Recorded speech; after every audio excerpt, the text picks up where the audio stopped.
नमस्कार दोस्तों, आज बात करने वाला हूं इनकम टैक्स एक्ट के अंदर ईएसआई और ईपीएफ का जो कंट्रीब्यूशन है वो डिसअलाउ हो जाता है। तो कब होता है डिसअलाउ और कौन सी कंडीशंस है जो इनकम टैक्स के अंदर यहाँ पे अगर एम्प्लॉयर एम्प्लॉइज़ या अपना कंट्रीब्यूशन जमा करता है तो कब वो डिसअलाउ होगा। इनकम टैक्स एक्ट में क्या क्या प्रोविज़न है, चलिए समझते हैं। इसको समझने के लिए बने रहे मेरे साथ वीडियो के एंड तक। तो दोस्तों बात करने वाला हूँ सबसे पहले सेक्शन 36 सबसेक्शन 1 क्लोज वीए के अंदर यहाँ पे डिसअलाउ होता है ईपीएफ और ईएसआई का कंट्रीब्यूशन। कौन सा कंट्रीब्यूशन? जो एम्प्लॉइज़ का होता है। अगर एम्प्लॉइज़ का कंट्रीब्यूशन इस सेक्शन के हिसाब से ड्यू डेट के बाद जमा होता है, ड्यू डेट का मतलब जो इस एक्ट के अंदर ईएसआई या ईपीएफ के अंदर जो ड्यू डेट बताई गई है इस एक्ट के अंदर, अगर यहाँ पे पेमेंट लेट होती है तो उस केस में जो एम्प्लॉई का कंट्रीब्यूशन होगा वो डिसअलाउ हो जाएगा। जनरली बात करें ईपीएफ ईएसआई की जो ड्यू डेट होती है वो 15 तारीख होती है। अगर 15 तारीख के बाद जमा कराया जाएगा एम्प्लॉई का कंट्रीब्यूशन तो डिसअलाउ होगा। और डिसअलाउ कौन से सेक्शन में होगा? सेक्शन 36 सबसेक्शन ए क्लोज वीए के अंदर ये डिसअलाउ हो जाएगा। मैं आपको दिखाऊंगा कि आईटीआर में कहाँ पे ये डिसअलाउ करते हैं। उसके बाद बात करें एम्प्लॉयर का कंट्रीब्यूशन भी डिसअलाउ होता है। ये होता है सेक्शन 43 बी क्लोज बी के अंदर ये डिसअलाउ होता है। कब डिसअलाउ होता है? जब यहाँ पे एम्प्लॉयर ने लेट जमा कराया अपना कंट्रीब्यूशन। एक तो एम्प्लॉई का कंट्रीब्यूशन लेट जमा कराया तो उस केस में भी डिसअलाउ हो जाता है। 36(1) वीए के अंदर होता है वो डिसअलाउ। ठीक है, वो ऐसा इसलिए डिसअलाउ होता है क्योंकि डिपार्टमेंट ये कहना चाह रही है कि आपने एम्प्लॉइज़ का कंट्रीब्यूशन तो काट लिया, काट के आपने रख लिया, लेकिन टाइमली उसे जमा नहीं कराया। तो उस केस में यहाँ पे आपका एम्प्लॉइज़ का कंट्रीब्यूशन ईएसआई या ईपीएफ का जो होता है वो डिसअलाउ हो जाता है अगर ड्यू डेट पे जमा नहीं हुआ, ड्यू डेट के बाद जमा हुआ तो। ठीक है, इसी प्रकार से एम्प्लॉयर का कंट्रीब्यूशन भी डिसअलाउ होता है अगर ड्यू डेट के बाद जमा हुआ तो 43 बी क्लोज बी के अंदर डिसअलाउ होगा। लेकिन यहाँ पे डिसअलाउ कब होगा? यहाँ पे जो ड्यू डेट है सेक्शन 39 सबसेक्शन 1 के अंदर जो डेट है उस डेट के बाद अगर एम्प्लॉयर का कंट्रीब्यूशन, मतलब कि जो आईटीआर जानी है, आईटीआर की ड्यू डेट है सेक्शन 39 सबसेक्शन 1 के अंदर इनकम टैक्स में, तो उस आईटीआर की जाने की डेट के बाद, मतलब जो आईटीआर के अंदर ड्यू डेट है, जनरली ड्यू डेट क्या होती है आईटीआर के अंदर? जनरली बात करें जो ड्यू डेट होती है, अगर ऑडिट का केस होता है तो सितंबर की ड्यू डेट होती है कि सितंबर में आपको अपनी आईटीआर फाइल करना है। ठीक है, तो उस केस में अगर लेट फाइल होती है तो वहाँ पे एम्प्लॉयर के कंट्रीब्यूशन डिसअलाउ हो जाएगा। तो सिंपल सी बात है, दो बात को ध्यान रखना है।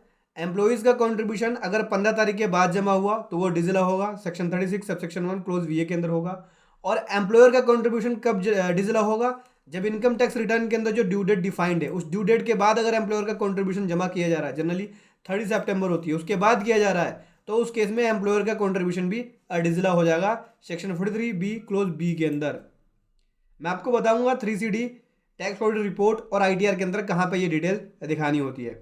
ठीक है, उससे पहले मैं आपको एग्जांपल के थ्रू समझाता हूँ। मान के चलिए एम्प्लॉय का कंट्रीब्यूशन है पीएफ और ईएसआई का, जो कि सेक्शन 36 सबसेक्शन 1 क्लोज वीए के अंदर कैसे यहाँ पे डिसअलाउ होगा। देखो, ये है अमाउंट और ये है मंथ।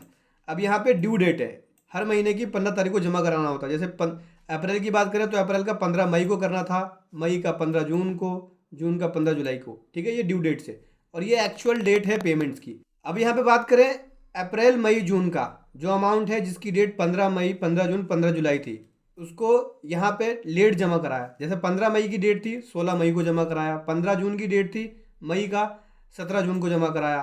15 जुलाई की डेट थी जून का, तो 18 जून को जमा कराया, तो ये डिसअलाउ हो जाएगा।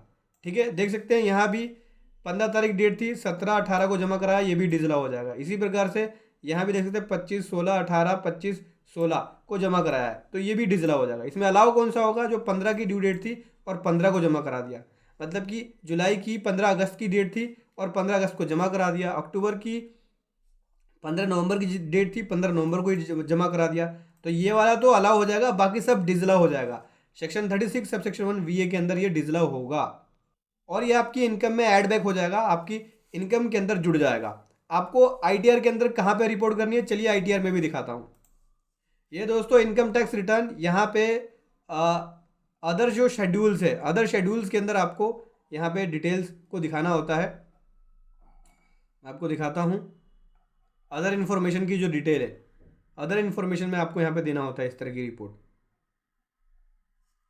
ये है दोस्तों अदर इन्फॉर्मेशन का ऑप्शन है, पार्ट ए अदर इन्फॉर्मेशन। यहाँ पे आपको इस तरह की जो डिसअलाउ है उसकी डिटेल देनी होती है, कौन से टेबल में देनी होती है। यहाँ पे देख सकते हैं ये है पॉइंट 6 का 36 के अंदर जो हम डिसअलाउ करते हैं, तो 6 का के नंबर जो पॉइंट है यहाँ पे आप डिसअलाउ करते हो कोई भी सम जो कि आप एम्प्लॉई का आपने रिसीव किया, कंट्रीब्यूशन का, उसका कंट्रीब्यूशन आपने रिसीव किया, ठीक है, फंड का या कोई भी फंड जो कि ईएसआई के अंदर है, ठीक है, वेलफेयर ऑफ एम्प्लॉयज़ का है, जिसको एम्प्लॉय को क्रेडिट नहीं किया गया है ना, जो ड्यू डेट है उस ड्यू डेट पे जमा नहीं कराया गया, तो सेक्शन 36 सबसेक्शन 1 वीए के अंदर यहाँ पे डिसअलाउ होता है। जैसे कि ये डिसअलाउ हुआ है, तो ये जितना का जितना अमाउंट है, ये जितने भी डिसअलाउ हैं, ये सब आपको यहाँ पे रिपोर्ट करने होंगे।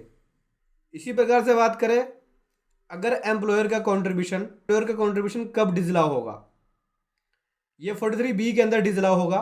देखो अब यहाँ पे ये है ड्यू डेट, ये है अमाउंट, और ये है ड्यू डेट, और ये है एक्चुअल पेमेंट डेट। यहाँ पे अमाउंट ड्यू डेट तो ये है, लेकिन यहाँ पे जो पेमेंट हुई है एक्चुअल वो लेट हुई है, ठीक है, लेकिन आईटीआर को फाइल करने से पहले पेमेंट हो चुकी है। लेकिन यहाँ पे एक अमाउंट ऐसा है जिसकी पेमेंट लेट हुई है, ये देख सकते हैं 30 नवंबर 2019 की पेमेंट हुई, और आईटीआर की जो ड्यू डेट थी, ऑडिटेड आईटीआर की सितंबर थी, 30 सितंबर तक यहाँ पे करना था।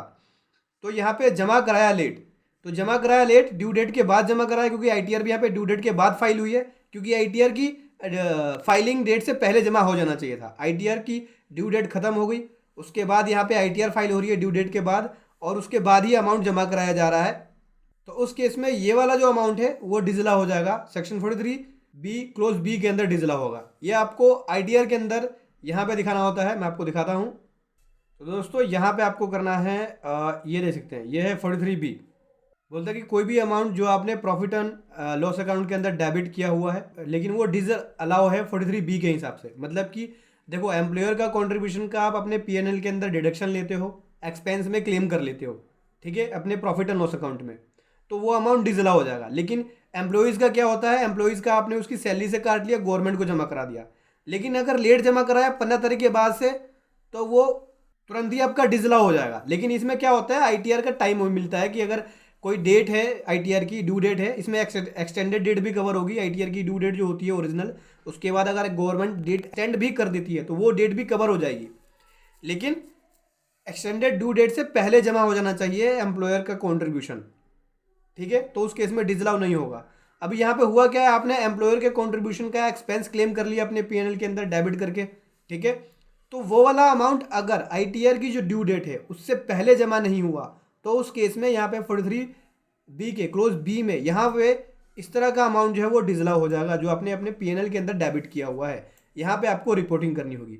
अभी बात करते हैं 3CD में कहाँ पे रिपोर्टिंग जाएगी। देखो यहाँ पे जो 3CD के अंदर रिपोर्टिंग जाएगी, केवल 36(1) वीए की रिपोर्टिंग जाएगी। ये जाती है, मैं आपको बताता हूँ कहाँ पर रिपोर्टिंग जाती है।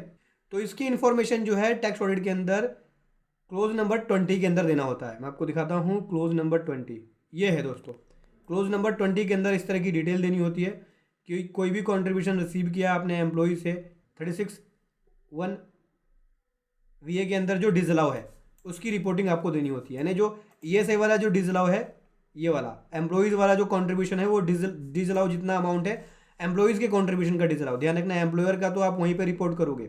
अगर कोई एम्प्लॉयज़ के कंट्रीब्यूशन का डिसअलाउ है तो उसकी रिपोर्टिंग यहाँ पे करनी होगी, ठीक है, 20 के क्लोज बी में। समझ गए दोस्तों? तो सिंपल सी बात है, साधारण सी बात है। यहाँ पे डिसअलाउ जो होता है वो एम्प्लॉय का भी होता है और एम्प्लॉयर का भी होता है। एम्प्लॉय का तो जैसे ही 15 तारीख के बाद आपने जमा करा दिया, पूरा का पूरा अमाउंट डिसअलाउ हो जाएगा, जो एम्प्लॉय का कंट्रीब्यूशन होगा। लेकिन एम्प्लॉयर का कंट्रीब्यूशन कब डिसअलाउ होगा? एम्प्लॉयर का कंट्रीब्यूशन तब डिसअलाउ होगा जब उस अमाउंट को आईटीआर की ड्यू डेट, जो आईटीआर की ड्यू डेट है, इसमें एक्सटेंडेड ड्यू डेट भी कवर है, ड्यू डेट के बाद जमा कराया गया है। तो उस केस में यहाँ पे एम्प्लॉयर का कंट्रीब्यूशन भी डिसअलाउ हो जाएगा, जो पीएनएल के अंदर आपने डेबिट करके उसका एक्सपेंस क्लेम किया हुआ है, ठीक है। तो इन दो बातों का ध्यान रखना है। वीडियो कैसी लगी जरूर बताएं। Thank you so much. जय हिंद, वंदे मातरम।